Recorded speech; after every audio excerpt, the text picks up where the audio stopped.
阴间条例夜巡篇。这是一款以追捕鬼怪为主题且玩家相互抢分的家庭游戏，适合3到6位7岁以上的玩家游玩，约时间大约20分钟。游戏目标：在游戏中，玩家要尽可能的让其他玩家面前逃窜标记的鬼怪完全相同，并打出枷锁卡来逮捕鬼怪获取分数。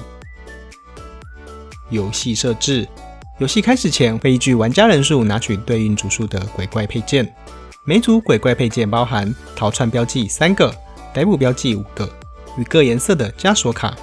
接着将逃窜标记洗混后，面朝下发给每位玩家3个，并排放成一列。游戏中随时都能查看，但不能改变摆放的位置。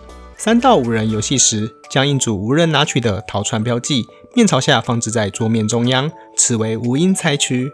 而每位玩家再拿取2个令牌标记，一组同色枷锁卡与一张生死簿，而生死簿就是行动相关的玩家帮助卡。最后翻开6张降神卡，其余放置一旁备用。如果有玩家拿走降神卡时，会进行补充，到牌库耗尽为止。以上准备就绪，就可以开始游戏了。游戏流程：游戏每回合会有夜巡、夜访、夜审以及日巡4个阶段。每回合结束时，检查是否达成游戏结束条件，若未达成，则继续进行新的回合，直到达成游戏结束条件为止。第一阶段夜巡，由起始玩家开始顺时钟轮流行动，玩家支付对应数量的令牌或城隍令，以执行生死簿中的行动。只要令牌数足够，一回合可以执行多个行动。全部执行完毕后，就换下一位玩家行动。所有玩家都轮过一次后，进入下一个阶段。而生死簿会标记该行动所需支付的令牌或城隍令数量，而城隍令可以直接当作2个令牌来使用。另外，玩家也可以在此阶段花费对应数量的令牌与城隍令，换取降神卡获得其能力，并且降神卡没有持有数量的限制。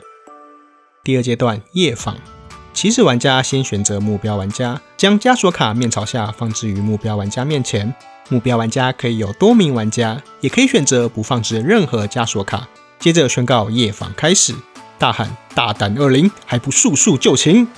之后，其他玩家立即将手中的枷锁卡面朝下放置于任意数量的其他玩家面前，一样也可以选择完全不放。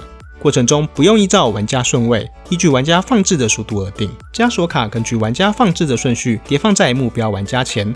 一般情况下，每位玩家只能对每个目标玩家放置1张枷锁卡。而3到5人游戏时，中间会有无因猜区，玩家不能对其使用枷锁卡。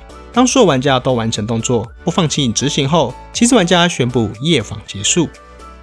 第3阶段夜审，从起始玩家开始翻开面前其他玩家放置的枷锁卡，要注意顺序不能弄错。再检查自己的逃窜标记，如果3个鬼怪都相同且有枷锁卡与其符合，就必须翻开自己的逃窜标记。打出枷锁卡符合的玩家可以获得对应鬼怪的逮捕标记。有多位玩家正确时，依放置顺序拿取，并在拿取逮捕卡后拿回自己的枷锁卡，而所有错误的枷锁卡会被该玩家没收。如果3个逃窜标记与枷锁卡没有完全符合，玩家不需公开逃窜标记并没收枷锁卡。所有玩家都检查完毕后，进入下一个阶段。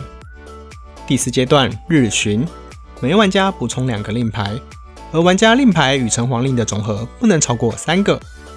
接着，如果这回合有人的逃窜标记被成功翻开，随机选取2个未被翻开的逃窜标记，与所有被翻开的逃窜标记洗混后，面朝下发还回去，让每位玩家都有3个逃窜标记，就可以进行新的回合了。游戏结束。在日巡阶段时，如果发生以下其中一种状况，游戏结束，开始结算分数。1. 当有玩家收集到每一种逮捕标记时，游戏结束。2. 当所有逮捕标记被拿完时，游戏结束。计算分数时，依照表格上的分数进行计算，其中包含逮捕标记、没收枷锁卡、未使用令牌与城隍令。最后分数最高的获胜，若平手则共同胜利。